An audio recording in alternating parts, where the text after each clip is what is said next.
You need I'm good. I'm good. I'm against some flowers to hold it up, and you can kind of see the petals on the. There's like little pink petals on the. Hello, everybody. Welcome. Yay! Joseph and Aaliyah are here. Awesome, awesome. It's good to see you guys. Yay!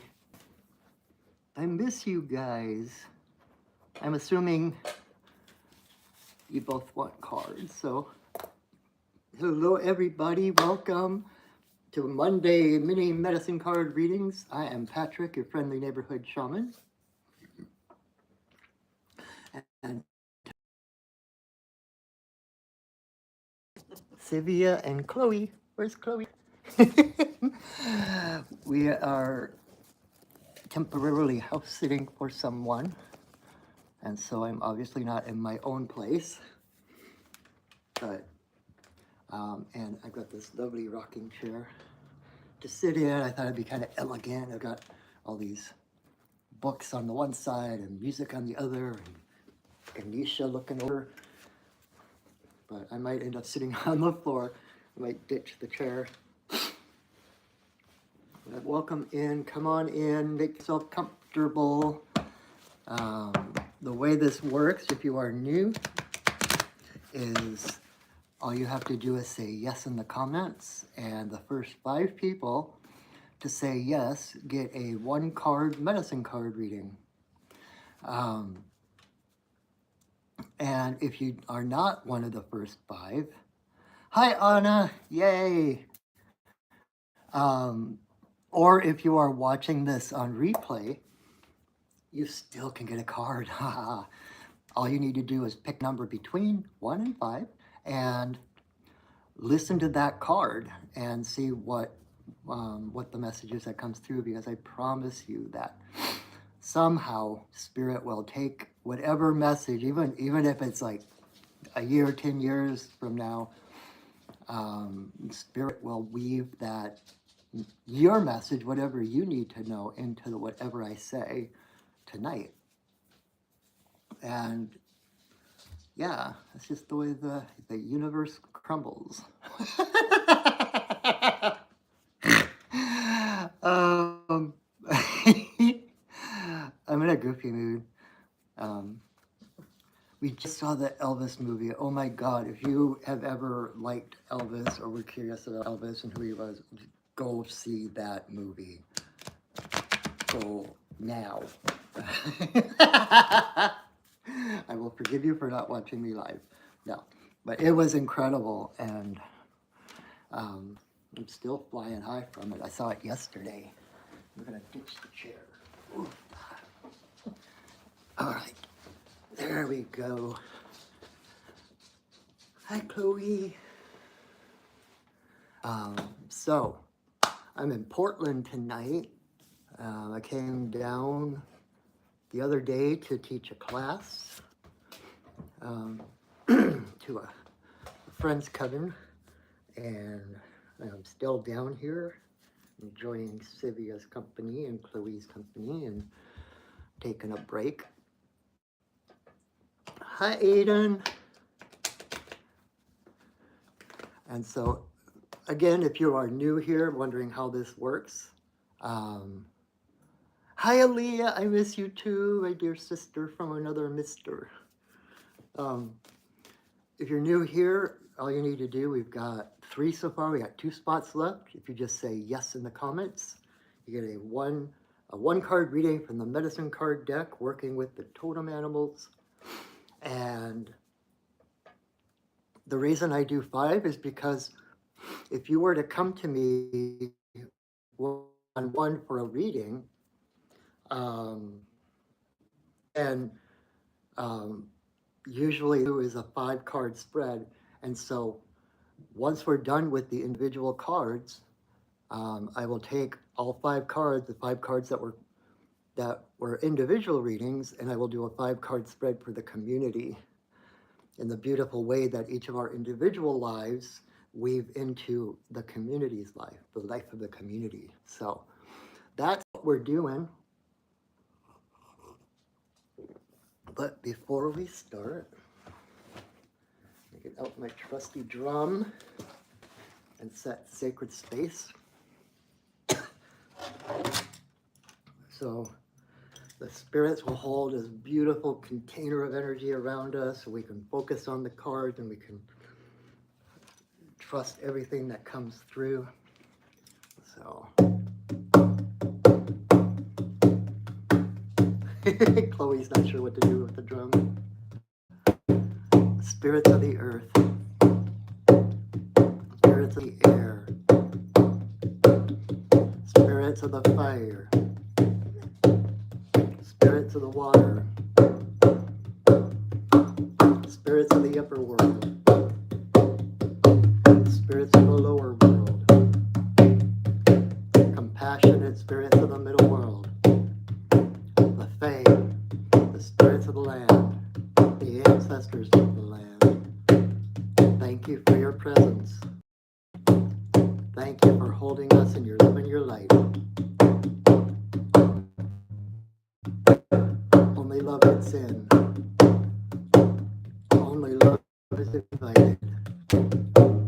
Oh. All right. Woohoo!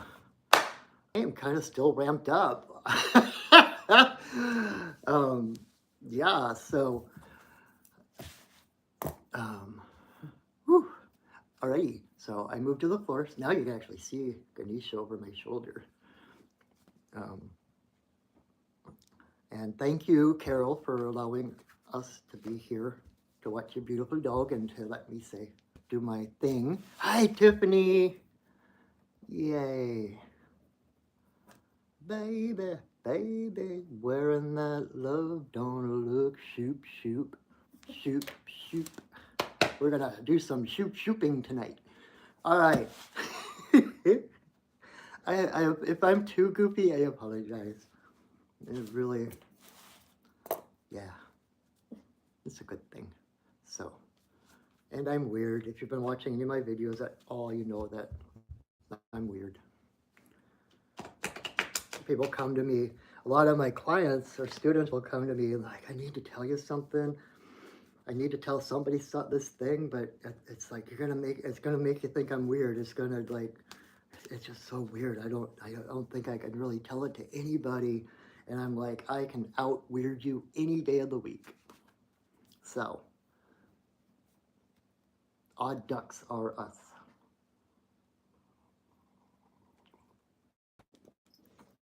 All right, am I forgetting to say? Oh, release the majestic dorkiness. We'll see. I was just thinking about that. For those who haven't been here long, Moose medicine is about self-esteem. It's about majestic dorkiness, in my words. It's like being in that regal place, majestic place of self-esteem, knowing your place, knowing you are perfect, and at the same time, allowing your dorkiness, whatever makes you unique and stand out from the crowd, to stand out from the crowd. So, and that used to be a pretty, it would be interesting. Moose hasn't come up for a long time. I was actually thinking about that last week. It's interesting. I was talking to someone yesterday about, doing these readings on a weekly basis like this. It's interesting to pay attention and see which cards are trending. It's like, depending on who's watching, depending on what messages need to come through, there are certain cards that come up over and over and over again through the weeks. And then they kind of fade out and other cards take their place. And it's really interesting how connected we are and how the different like specific, because I mean, I don't know, there's like 50 some cards in this deck, I think. And there's some cards that never see the light of day. It's like, it's beyond law of averages. It's like there's certain cards that you hardly ever see and other cards that come up over and over. So really interesting.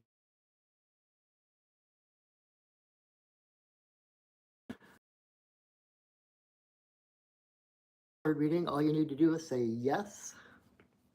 And we'll go ahead and get started. or I'm going to babble us away, babble all our time away. All right, so card number 1 is for Joe. Oh, okay, before, God, I'm usually setting sacred space grounds me. It didn't work tonight. I wanted to, a lot of times I'll say my plugs at the end, but by the end, usually the numbers have dwindled and people don't stay till the very end, and so they miss some of the good stuff. So if you're not already, please subscribe to my channel. Like and share my videos. That helps other people find them, apparently, the algorithms, which I know nothing about. And if you enjoyed this and you would like to get a reading yourself or a healing, you can visit my website at perchinwolfstudios.net, where you can learn more about me. You can see all the different shamanic services I offer. You can read about them and find out the readings and teachings and healings. Oh my. And I also do one-on-one mentoring if you are looking for a spiritual teacher who has decades of experiences to draw on, and someone who is very dedicated to their path. And let me know and we can connect to see if we fit together, all of that good stuff.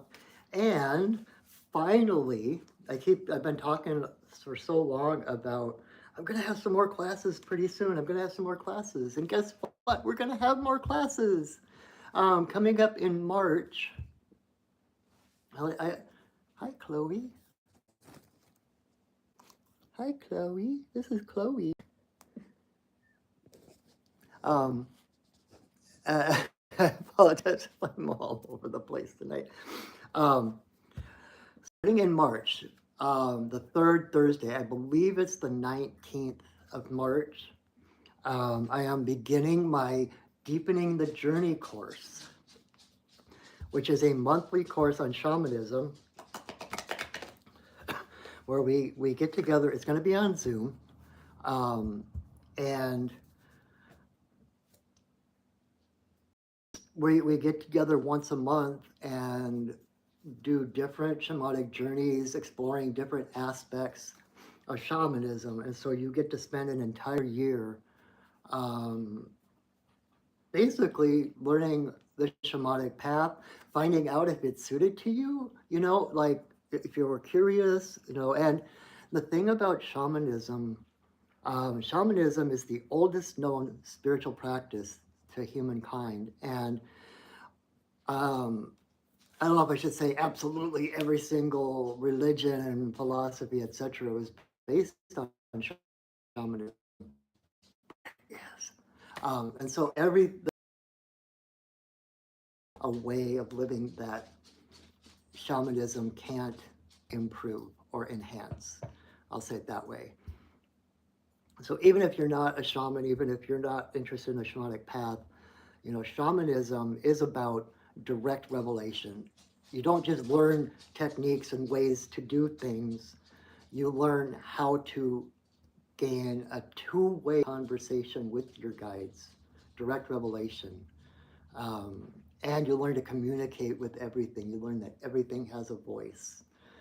And literally, you can journey into your dreams. You can journey into the past, into the future, and talk to people there, or animals, or meet all your different spirit guides and spirit animals and all of that kind of stuff.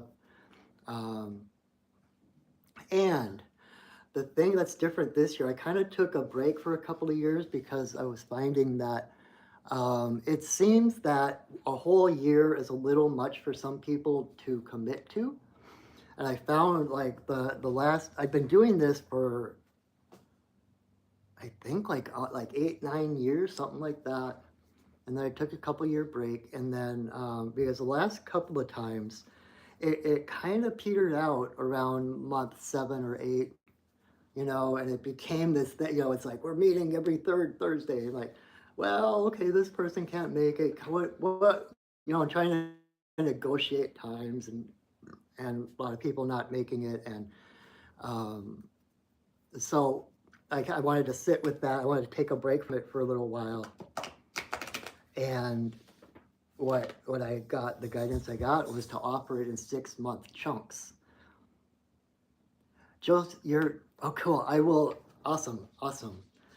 It is up on my website. If you go to Perching with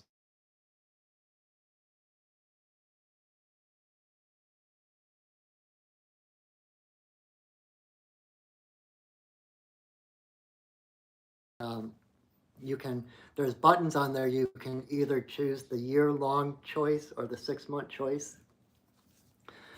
And and you can do it just one of the 6 months, or you can sign up for one 6-month chunk, and if you liked it, you can sign up for the next 6-month chunk, or you can do the whole year, whatever suits you, whatever sounds good to you. And if you have any questions, feel free to answer me. Feel free to send me questions. I would love to answer. And there are payment plans available, and if you do choose the full year, right away you get, it's basically over the course of that year, you'll get 2 months free. Baby Universe, you want to have a question? Yeah, go ahead. What is your question?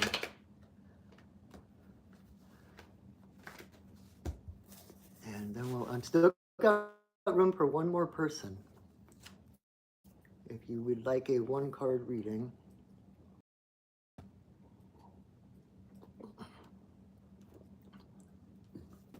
So, yeah, Baby Universe, go ahead, ask your question.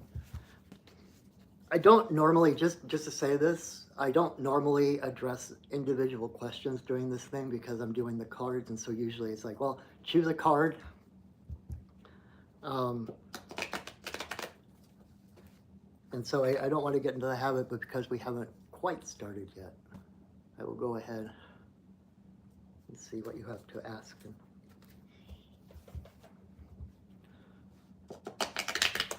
Okay.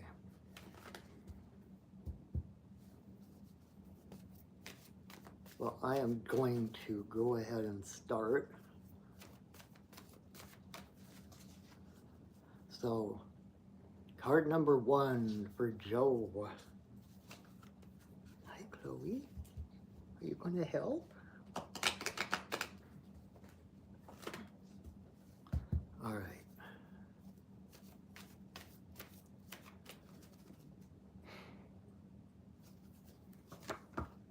Haha.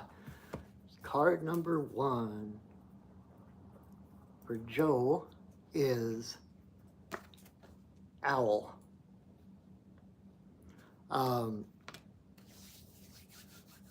That is so cool. Owl is about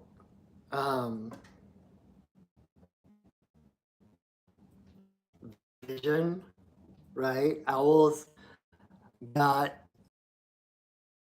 just as good as eagle. We always talk about eagle having this great eyesight, the eagle eye, and all that kind of stuff. And owl has as good of eyesight as eagle does, only owl sees in the dark. So in a way, you could say owl has better eyesight, right?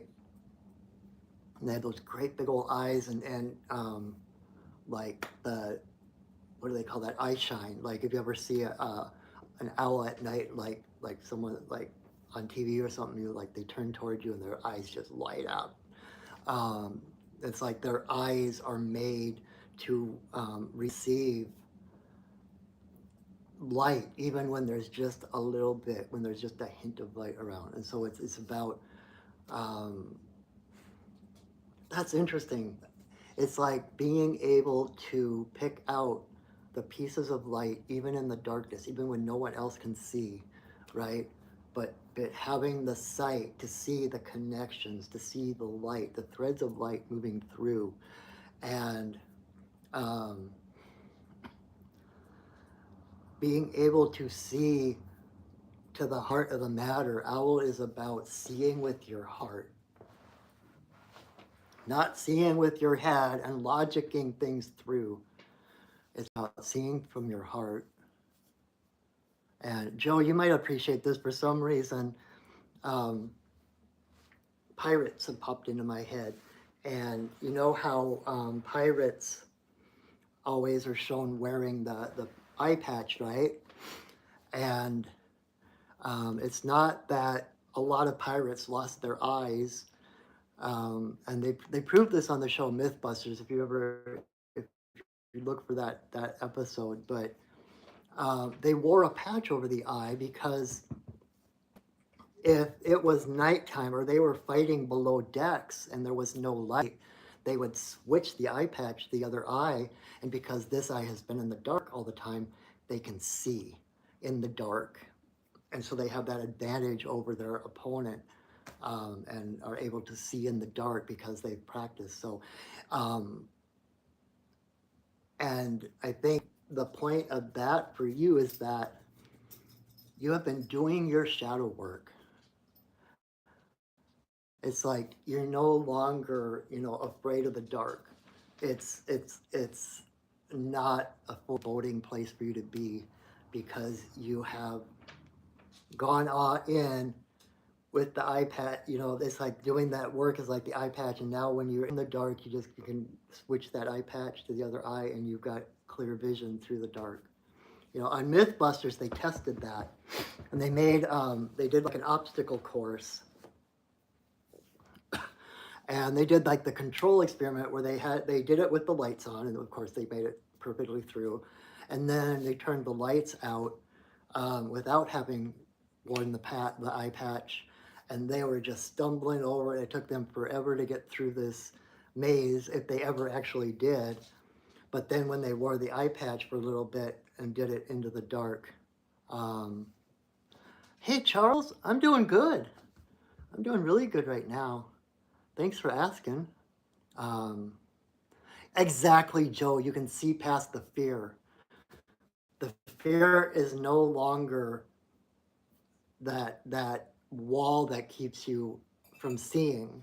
You can see through the fear to what is on the other side, and you can, because you're seeing with your heart, you can realize um,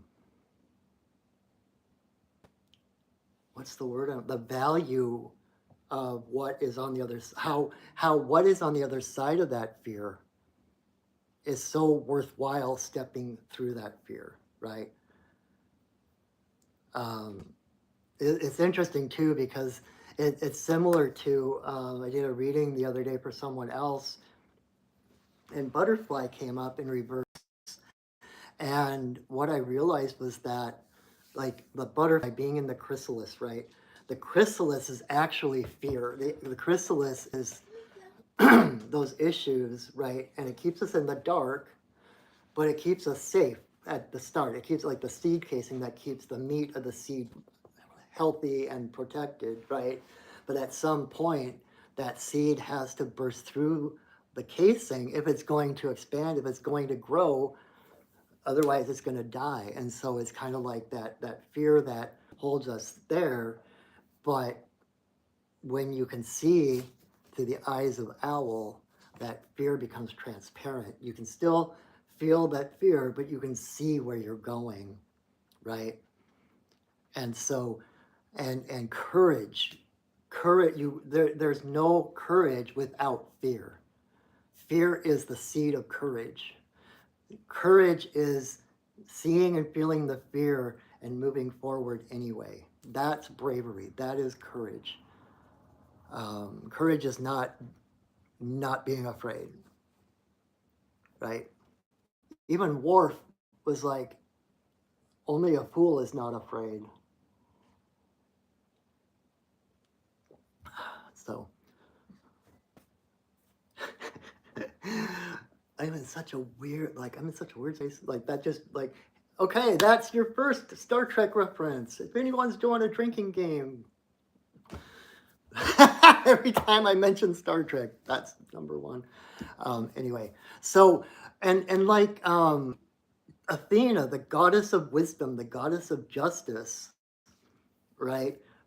Her totem was an owl. She's always shown with an owl on her shoulder because when she looks to the eyes of Owl, she knows what is right. She knows what is just. She knows what's appropriate because she can't, because Owl can see through the darkness, can see through that fear. There's nothing anyone can do, no matter what way they try to whatever subterfuge they throw up, whatever walls or smoke and mirrors, she can't be tricked. She can see right through it, right?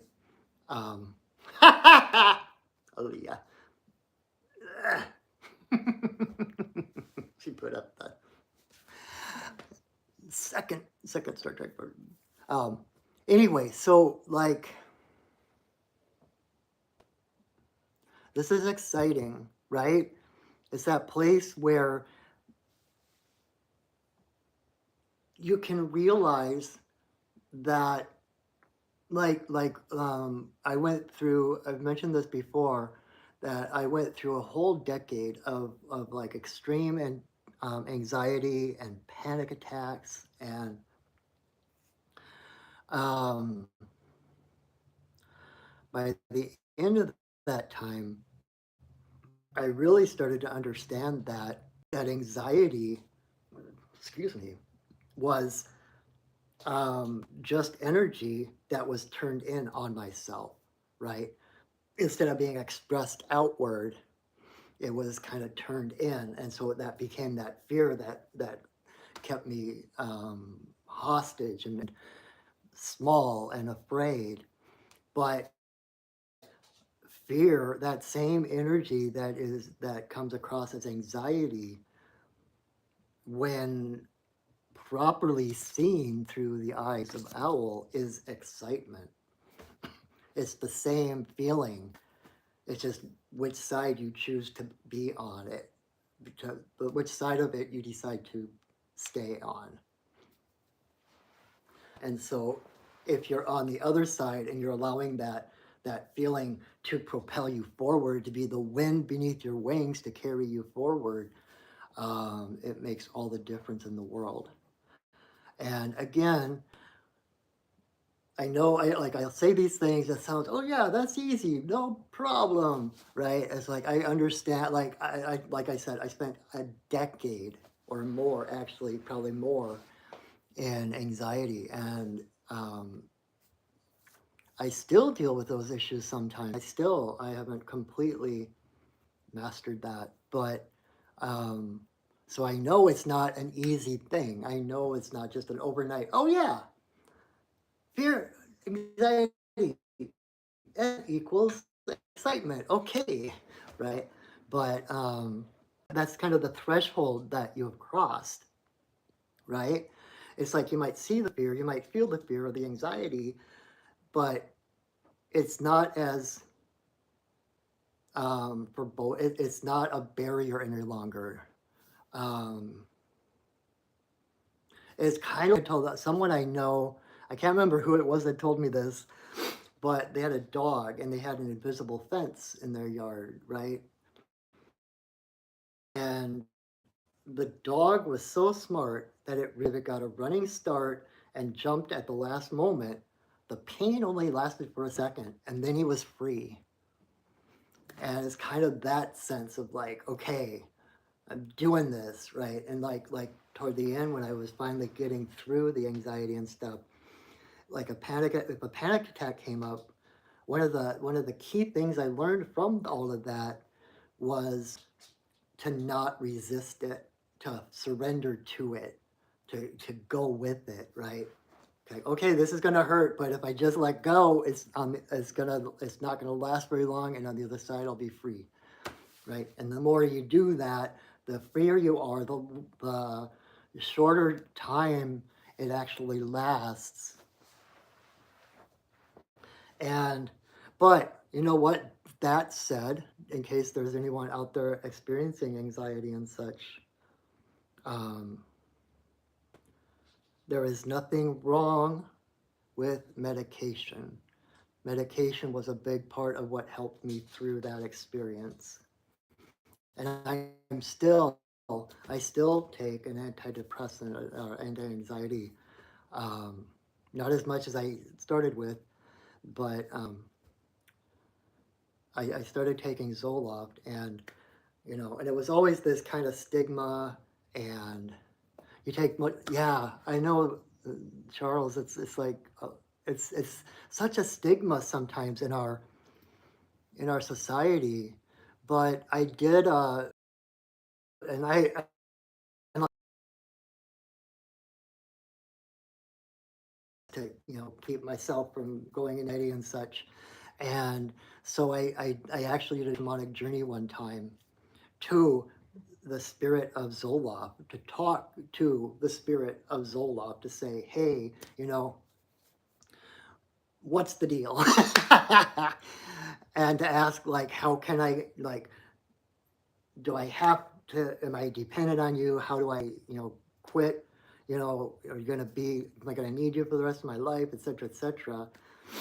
And so I journeyed to my reindeer Nathaniel, and set that intention to meet the spirit of Zoloft. And so I got on the back of my reindeer, and we went running across this plain, and up ahead was this like carnival castle, like if you like if the Joker made a castle. It was like this castle, and it had eyes, and the door was a mouth with these crooked teeth, and the castle was actually laughing, this maniacal laugh.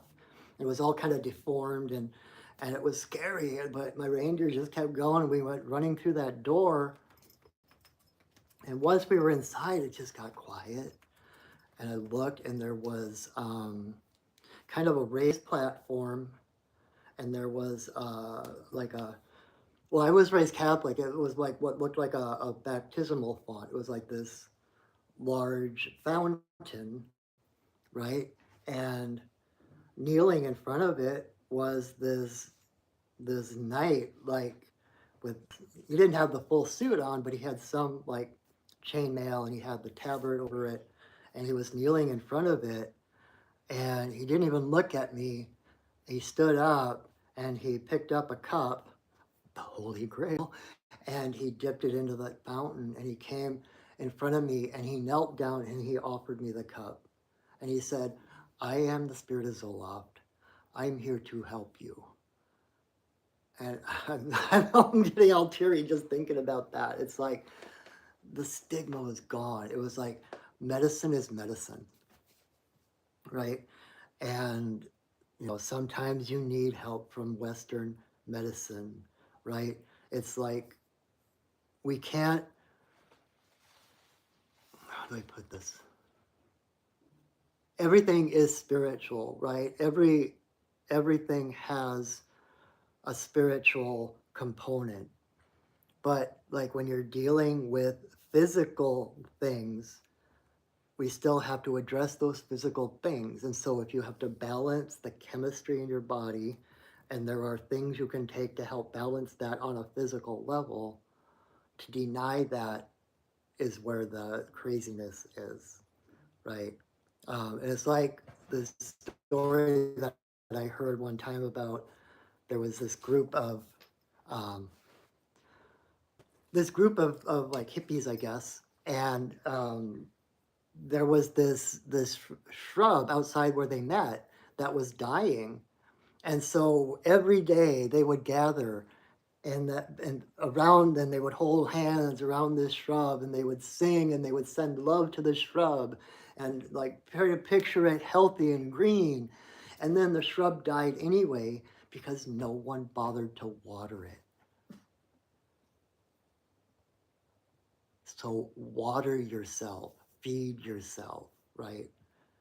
Everything is spirit, and so everything, physical medicine is spiritual medicine, right? And I know it was kind of a tangent to go on, but when I mentioned the anxiety and stuff, I felt like it was important to speak out for those who, um, in such a situation, that whatever helps is helpful, right? Medicine is medicine, no matter whether it's Western, alternative, or whatever. Um, so there you go. So anyway, so Joe, good job on moving, keeping moving, getting, and having that vision of like from the heart. And you know, the other thing about owl is that you don't have to, it's like there's no second guessing, right? Um, Thanks, Charles. I'm glad that made sense. I'm glad. I need to make a comic. For those who don't know, I'm also a cartoonist, but I need to make a comic of that experience so that I can maybe get it out there more for people, because it's really an important message. I think like it was so powerful for me. Like I started to tear up when I started telling the story. It's like, um, but Joe with Owl, another aspect of Owl is that you don't have to second guess. You don't have to think, is this proper? Or what if this doesn't work? Or because Owl, when he sees a mouse or she sees a mouse, I like to think of her more as a, because she's in the night, in the great mystery, in the dark, under the moon, the grandmother moon. So she's kind of, it's like eagle is the king of birds, but owl is the queen of birds kind of thing. And so she sees a mouse, she zooms down, grabs the mouse, and eats it whole. She doesn't have to figure out what parts are edible and digestible and anything else. She just swallows the whole thing, eats it whole, because her digestive system is set up that it does the discerning. It decides what's digestible and not, or not. And then, kind of the way that a cat coughs up a hairball, owls will cough up this, they call them owl pellets. And it's like the fur and the bones and that kind of thing of the mouse or the rabbit or whatever it is that is not digestible. In fact, you can go on like eBay and Etsy and stuff, and you can actually purchase owl pellets. You get these little hairballs, and it's kind of like a treasure hunt, because it's like you never know what you're gonna get. Life is like a box of owl pellets, because you can, then you can like peel through it and you can find bones and all kinds of different little things, little parts of the creature. You can find skulls, or you know, and so people actually buy them and kind of pick through them to find bones and stuff. But anyway, um, yeah, it's like you see what you want, you just go for it, right? Because one of Owl's um, greatest strengths is that she is totally silent. Um, she's the only bird who is silent in her flight. The owl feathers are softer along the edges than other birds. So like the other birds, when they start flapping their wings, you hear this whoosh, whoosh, whoosh, whoosh, because they've got harder edges, and so they make a swooping sound through the air. But owls' feathers are soft around the edges, and so they don't react with the air in the same way. So they are totally silent. And so they see what they want, they go in and grab it, and they're out before anyone even knows they were there. You know, again, they are an apex predator. She doesn't need to ask permission. She doesn't need to get opinions or justify what she's doing. She sees what needs to be done and she does it. Um, and so you don't need to like announce to the world what what you're doing or what your intentions are. You don't have to explain to people beforehand what's going to happen. Just do it. Just do it. Okay? So I hope that is helpful. All right, so let's move on to card number. And if you're just joining us, we still have one spot left. If you want to say yes in the comments and get a one card reading, we can accommodate that. I appreciate you too, Joe. Thank you. And you got your wings too, so you know you can fly. Joe was one of the first ones I did a soul retrieval on, and my guides had me release his wings. I hope that's okay for me to say. I just realized like I shouldn't be, but Charles wants the card too. Awesome. I thought you might. One of the things that my guides have had me do in the past few years, I don't know how long ago that was, is like when I'm doing a soul retrieval or something, they're like, all right, this person's wings are all tied up and you need to untie them or you need to release them or whatever. And so, I'm like, okay. It was epic. It was like, and the whole time I'm like, what am I doing? This is different. This is new. I hope I'm doing this right. And I've done it for a number of people. And um, I actually think I'm coming up. I'm gonna try to start doing more videos and stuff and like guided meditations. And I was thinking about doing like a guided meditation for people to help them release their own wings. And um, it's like Anubis showed up one time in one of my journeys to help me understand what this all means and stuff. And it's kind of like, the wings basically come out the back of your heart, like your heart chakra, right? We always think of our chakra in the front, but we never think about our chakras on the back, but they go all the way through, right? It's not just forward. They go through so the back, like between your shoulders, is where the back of your heart chakra is, and then that's where those wings tend to come from. And so it's like an emanation of your heart chakra. And these wings are, the way I understand it from Anubis, is that, these wings have their own vibration, right? When you picture yourself spreading your wings, that automatically makes you fly up to that vibration. Like if you're down in the dumps, if you're something's going on and you're all tied up and everything.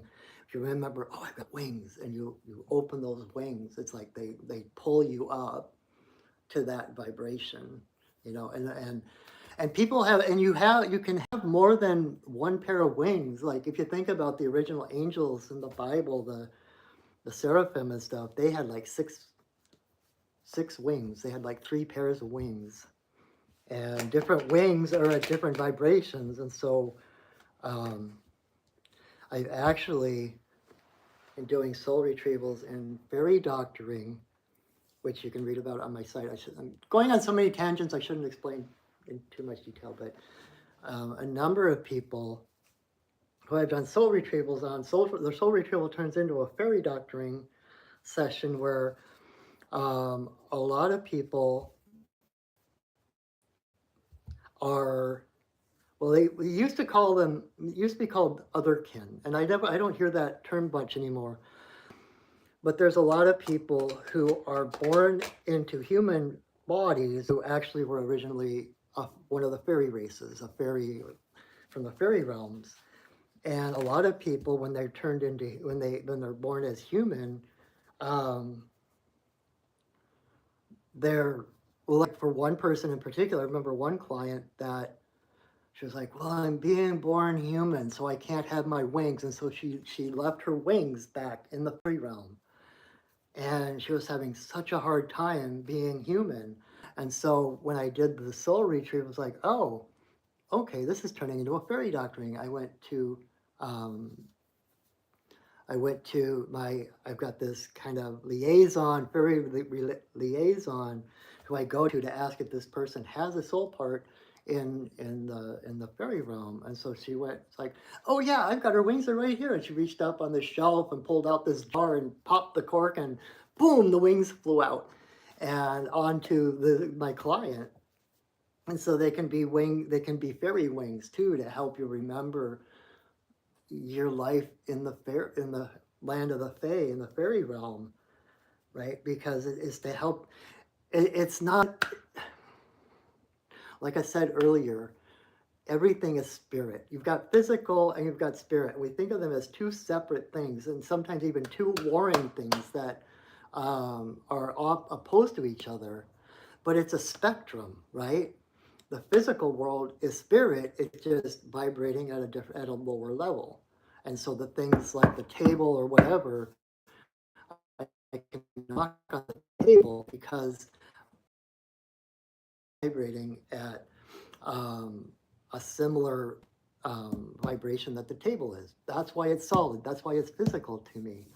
But really, everything physical is made up of more space than it is particles. And I know I'm getting on another whole tangent. And the fairy realm is the same thing. It's like it's another part of spirit, and it's not. So when you're born human, it's not human as opposed to fairy. The whole point, and I think the reason there are more fae being born as human nowadays, which it seems like, because I'm getting more and more clients that are like that, is to meld the two worlds, to balance those two worlds, to bring more of the fae vibration into the physical vibration. Kind of like, as a light worker, your job is to bring that divine presence into the physical, to be the divine presence in the physical, to radiate that light, right? And the same with, there's so many fae being born into human bodies nowadays, and it's to bring that magic of the fairy realm into the physical, because they're not opposed to each other. They are part of each other. They interweave. So, anyway, whew. Just to warn you, it might be a long one tonight. We're like 45 minutes in to a 2-hour thing, and we've only covered one card so far.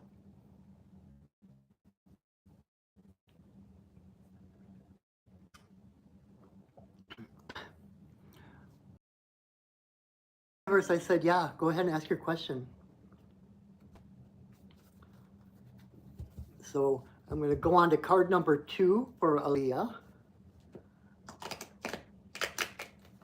My sister from another mister.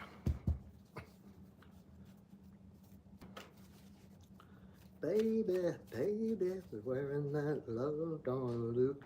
Shoot, shoot, shoot, shoot.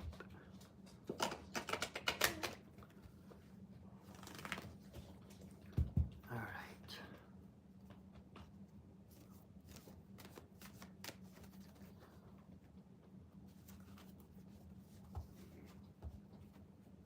Baby, baby, we're wearing that love on loop. Shoot, shoot. All right.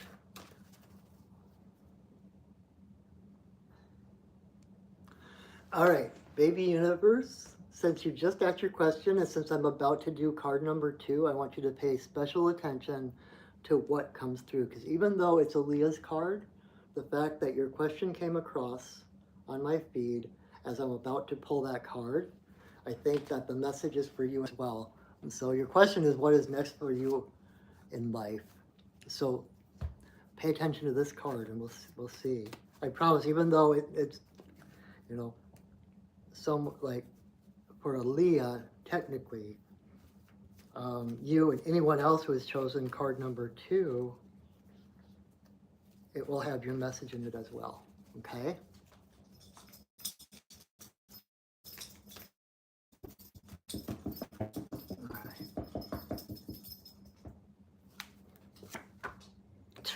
Okay.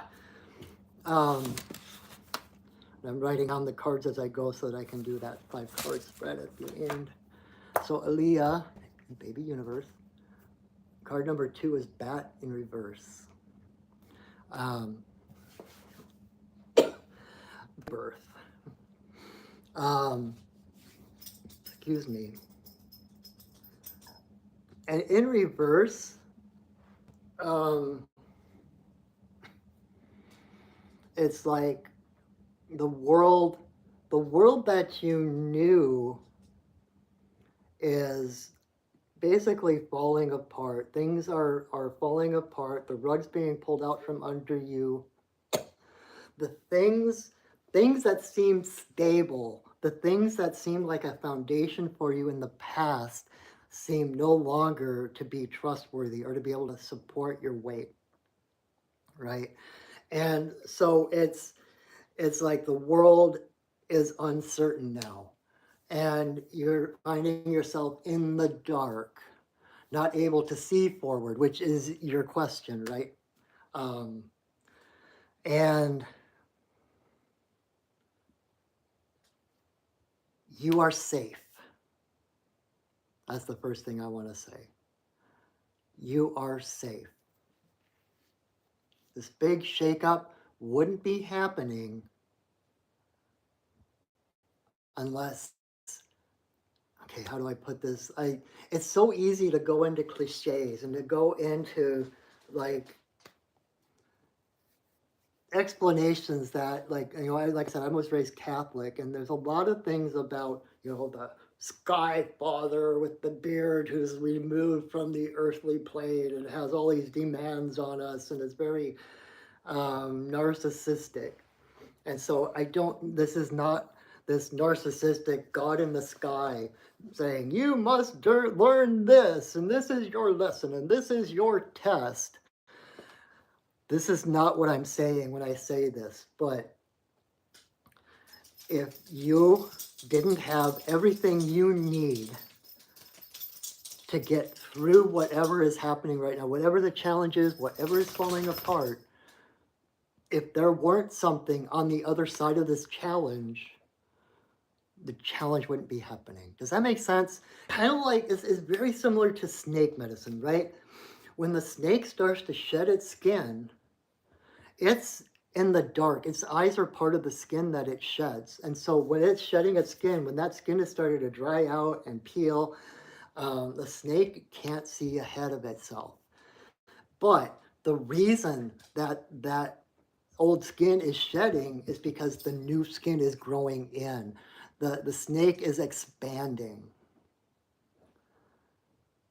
And from your point of view, with everything shaking up and feeling all this pressure, it feels like the world is pressing in on you. It feels like the world is changing.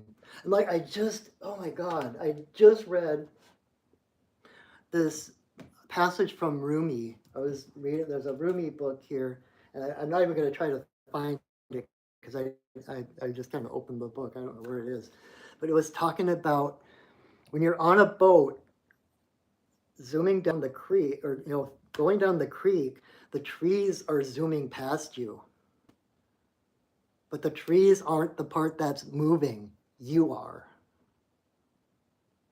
And so as life is starting to seem more chaotic, as there's more things in motion, as things are changing, zooming past, those are not the things that are changing. Those are not the things in motion, you are.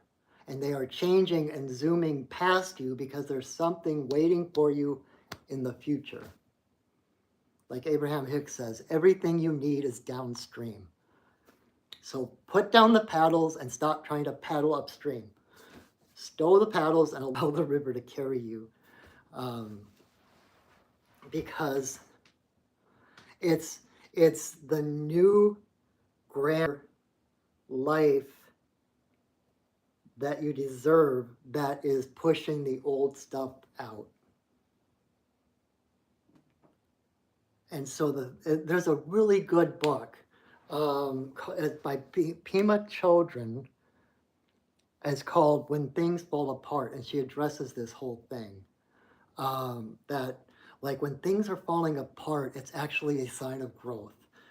It's a sign that you're done with that lesson. It's like you're moving from fourth grade to fifth grade or whatever. It's like you no longer need those lessons, and so everything that you had from that is being let go of, right? So that it's being recalibrated, it's being reconstructed. It's like tearing down one sandcastle to build an even grander one. Everything it took to, like, all the ingredients that were in that old one are being reshaped and reformed to an even better one.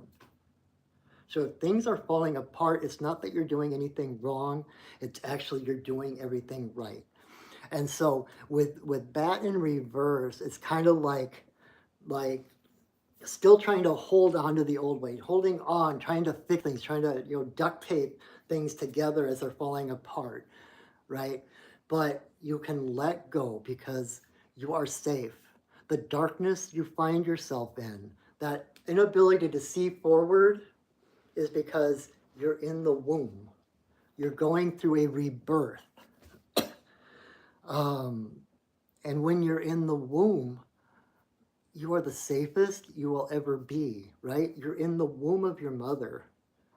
And right now, it is the womb of the cosmic mother. It's like the universe is holding space for you.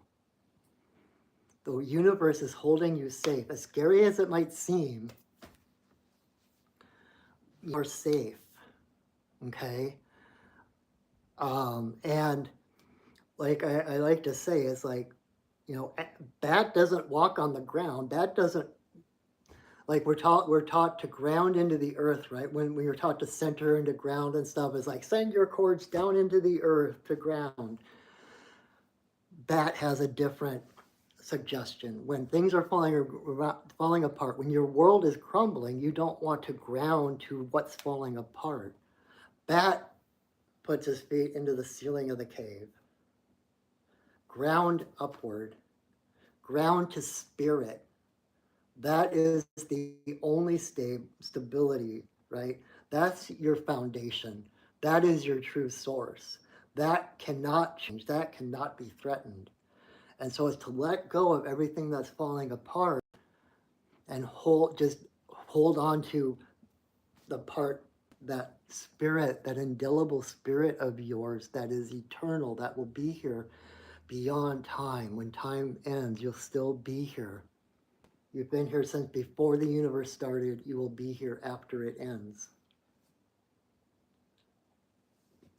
And if you will receive it, that source, that stability is actually who you are. And so it's like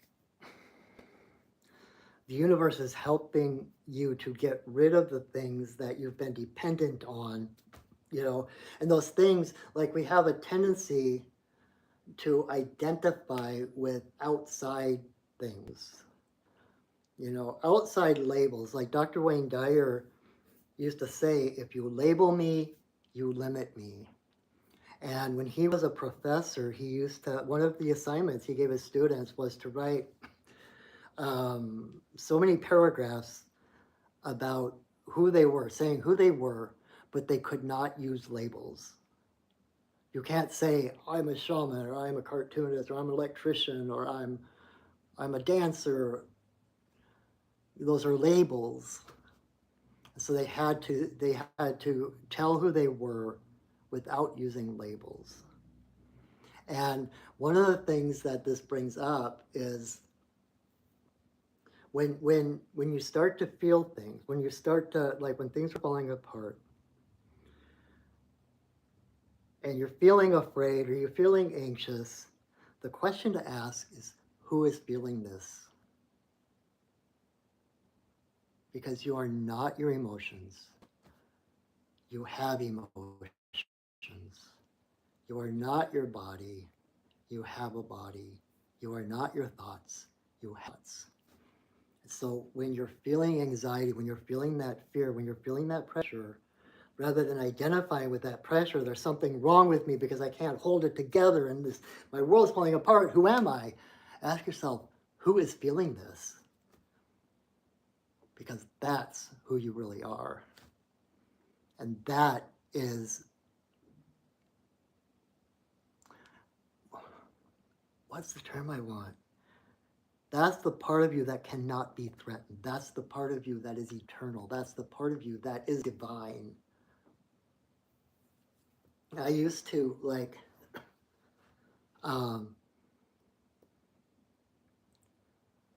when I first started learning about metaphysical things and stuff, and learning that, you know, kind of a lot of like kind of Taoist Buddhist stuff about how there is no right or wrong, there's no good and evil. It's everything is an experience, and there's no judgment between what's good or what's bad. Kind of like the story I tell. This is going to be a long session tonight, guys. I apologize. It just feels like it's like a storytelling night. But there's that Taoist story about the farmer who was so poor he could only afford to have one horse, right? And one day the horse broke out of the stable and ran away. And this farmer's neighbors were like, oh, I'm so sorry. That's so bad. That is so bad for you. And the farmer's like, we'll see. The next day, the horse came back leading an entire herd of horses with him. And the neighbors were like, "Yay, I'm so happy for you. This is so good." And the farmer's like, "We'll see." The next day, the farmer's son was riding one of the horses, trying to, break it and uh, domesticate it, whatever you want to call it. And the horse threw him, and he broke his leg. He could no longer do the farm work for a while. And all the farmers neighbors were like, "Oh, I'm so sorry. That's so bad. I'm so sorry. That's such a bad thing to happen." And the farmer's like, "Well, we'll see." The next day, um, the king's army came through, and they were looking for young men to join the army to fight the enemies. And because the son, who was the right age to join the army, had a broken leg, they wouldn't take him. And so our neighbor's like, "I am so happy for you. That's such a good thing. Now your son can just heal and help on the farm, etc. And you don't have to worry about him dying in some far off war." And the farmer's like, "We'll see." So it's like, experiences are experiences. Whether we label them good or bad, they're just experiences, and every experience brings wisdom. It's like that whole thing about Edison finding 1,001 ways not to invent the light bulb, right? Every mistake became solid ground to stand and say, "Okay, that doesn't work, so we're going to do this," right? And I used to, like, when I first learning metaphysics and stuff, I got this image, like when I would start to feel things, when I have these emotions coming up, like, "Oh my God, I hate this emotion," or whatever, I would get this little picture of like that, that laughing Buddha figure. I would see that laughing Buddha on this cloud, kind of just hovering around, zipping around on this cloud, laughing, like, "Oh, this is so cool. This is such a great experience." It's an experience. You might not like it, but it's also an experience. It has a beginning and an end. It's temporary. And there's another experience waiting for you later. So, in other words, again, going back to ground upward, ground to spirit, know that everything that is happening right now is 6333 on the counter. Everything that's happening has purpose. I'm not going to say everything happens for a reason, because that still brings in that kind of narcissistic, like the universe is in charge and you must obey it. It's like, so there's a reason and you just have to deal with it. No, everything that's happening has a purpose. And the purpose is for you to grow beyond where you were. And instead of it being a punishment or a lesson that the universe is foisting on top of you, it's proof of the universe's faith in you.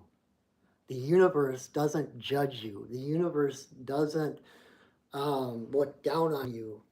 No matter where you are or what you're doing, all the universe sees is you as the divine you are. And so when you're stumbling around, the universe knows who you really are, so it will give you the next step. And a lot of time those steps come as in the form of challenges, right? And we think that it's a test. Oh, I'm so glad that that's making sense to you, Aaliyah. And you don't, the thing is, right, you're in the dark. You don't need to know what's ahead of you.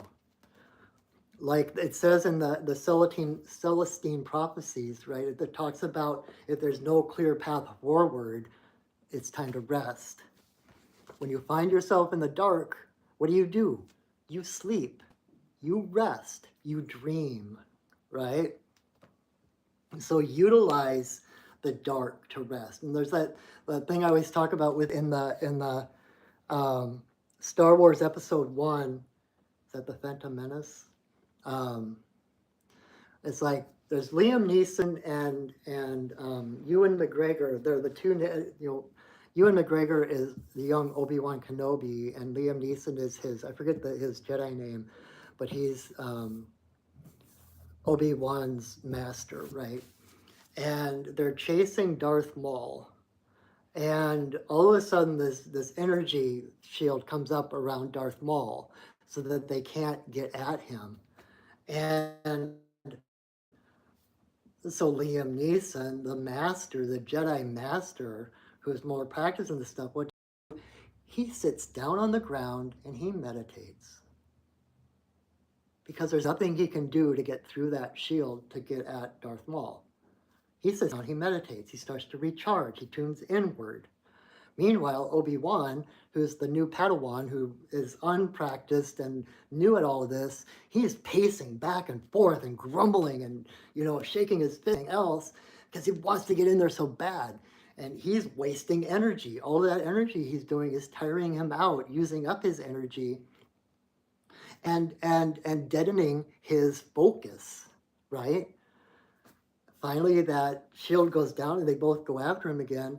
But Obi-Wan is unfocused, he's angry, he's, desperate. Meanwhile, Liam Neeson is recharged and centered and ready to go. So in the dark, when there's no clear path forward, rest. Tune in, align with spirit. And part of the purpose of being in the dark, kind of like, again, I guess it's a Star Wars night rather than a Star Trek night this time. When Obi-Wan is training Luke and he puts on the helmet with a blast shield on it so that Luke can't see it, and he's got that little robot thing flying around pinging him, he's able to, it's like, use your feelings, and he's able to like block the little laser blast from that robot without seeing him. And that's when it's dark. Bat doesn't use its eyes. They use the sonar, right? They have the sonar. They literally navigate by frequency. And so it's a time to reach out with your feelings, to really test that intuition, to listen to it, like learn. Okay, I felt like I should have done that, but I did that instead. And it really blew up in my face. So next time I'm going to follow, and just like, it's a time for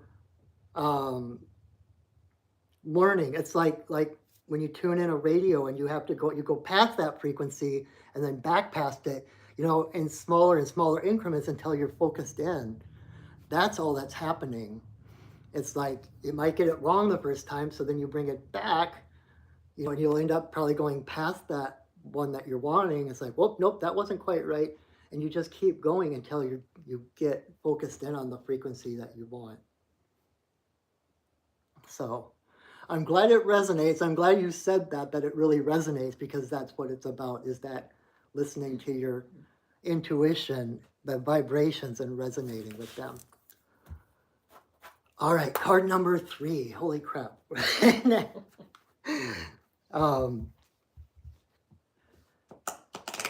Card number 3 for Anna.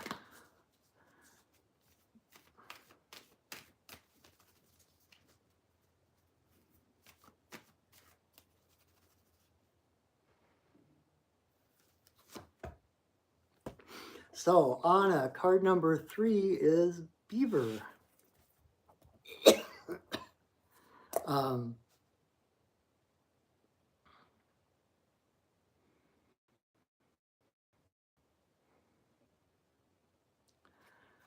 Beaver is the visionary of the animal kingdom, right?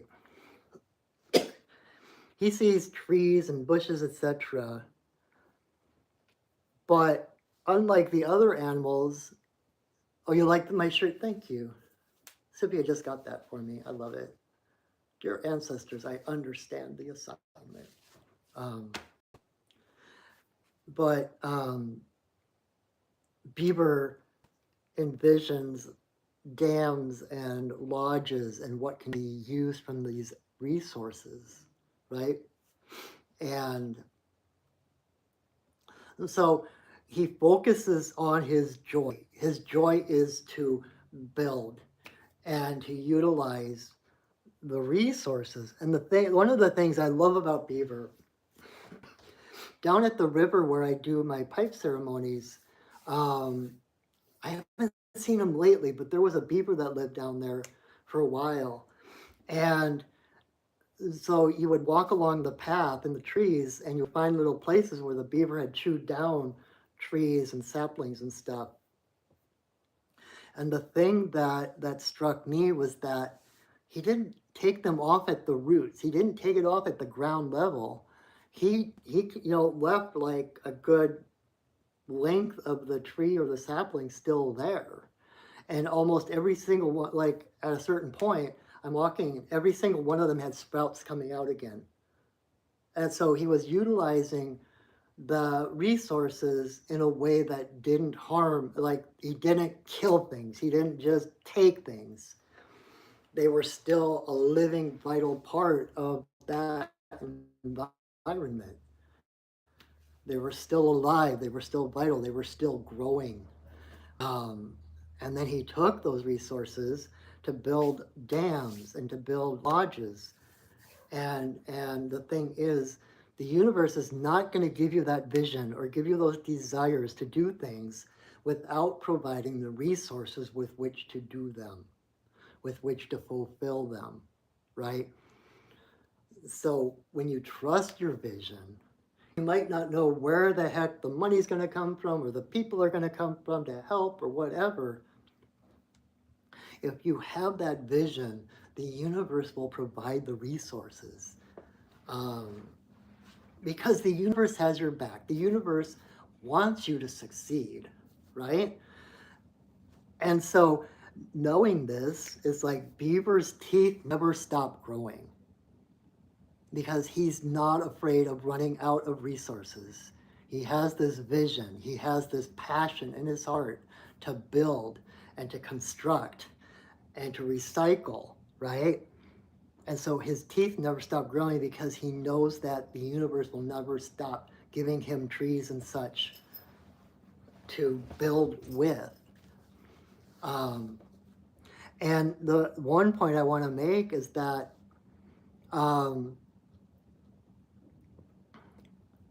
everything he does benefits the entire woodland, right? He creates, with his dam, he creates ponds. So he's creating a new water source for animals to come and drink from, for animals that need that water, for like duck, which eat the animal, like the life under the water. The animals that need water to be born into, like dragonflies. He's creating more of by using his resources and just following his heart for his own fulfillment. He is benefiting everybody, right? And doing that also creates more marshlands and bogs, which number one makes the land more resilient and less likely to flood in rain, right? It creates that spongy stuff that will soak the rain up so that it's not going to flood. And it also makes the forest more resilient against forest fires. It makes it more resistant to fires. I just saw 7444 as I was saying that. So it's like, that's a good point that, by doing what you love, by fulfilling your own vision, you automatically benefit everybody, right? The world doesn't need more people who are towing the line, who are polite, who are doing what they're supposed to do, right? The world needs more people impassioned with, oh, thank you, baby universe. I'm glad it makes sense. I'm glad, I'm hoping that your question is getting answered through all of this. But it's like in the movie Avengers Endgame, right? When Thor went back in time to get the one Infinity Stone, And he was talking to his mom, and his mom was like, it's time for you to be who you came here to be, not who you're supposed to be. And it's just like he was born, he's the son of Odin, he's the future king of Asgard, right?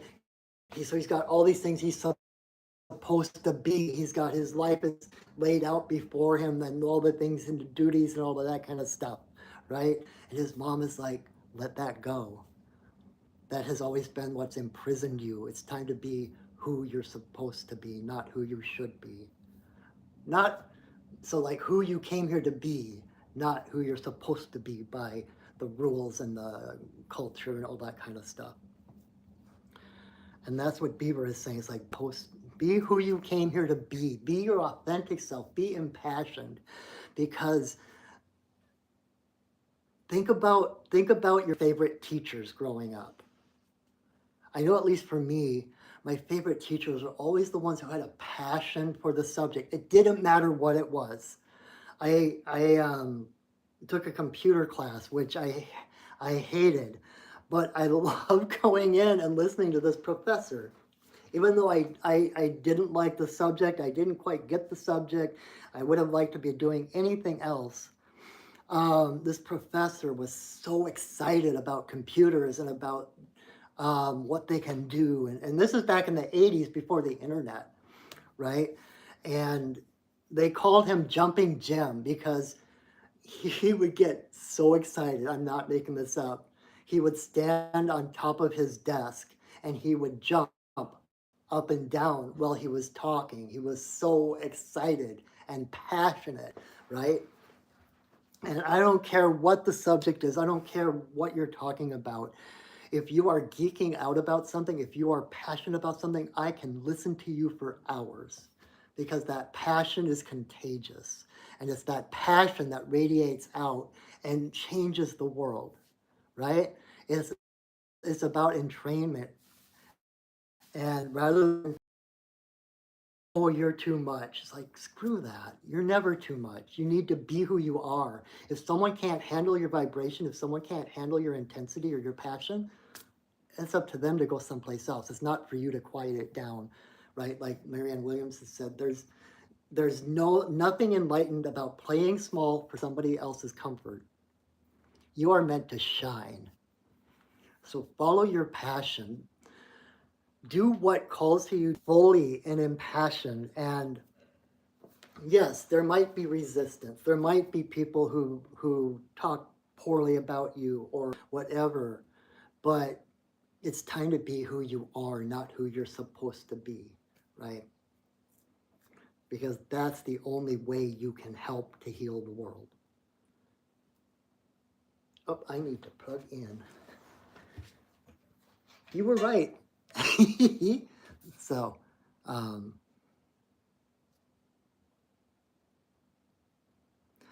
I love that, Aaliyah. If you can't handle me at my worst, you don't deserve me at my best. That, I love that. I love that. Okay, I'm going to this phone so let's see. Still have to be plugged in. No, I need that. That's okay. Try to lean it here.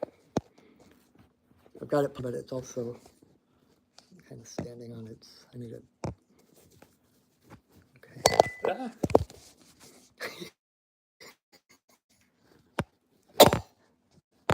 I like winging it. Here, let's do it this way. There we go. I hope that's helpful. I hope it makes sense. Um, like that that quote from Mother Teresa about, if you're kind, people will think you have ulterior motives. Be kind anyway, because it was never between you and them. It was between you and God. It's the same thing. It's like if you shine, if you are fabulous, it's not between, and someone says, cool it down, you're too loud, you're too much. That's their problem. Be too much. Be yourself anyway. Be passionate. And, and that's the only way you're going to find your tribe, right? That's the only way, by being authentic, by being your weird self and letting your geek flag fly, is the only way you're going to attract the same level of weirdos that belong to you, right? All right. I'm glad that made sense on. All right, card number 4, Tiffany.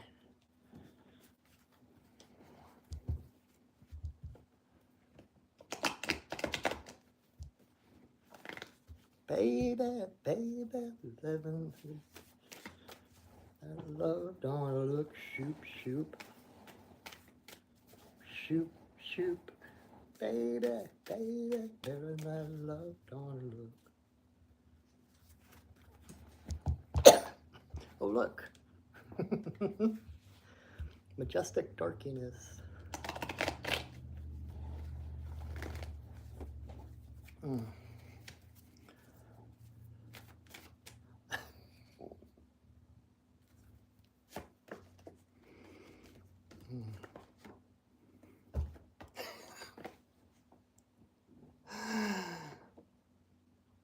Baby Universe, yeah, you 2 cards ago, you asked your question around card number 2, and it was bat in reverse. So once we're done, if you want to go back and rewatch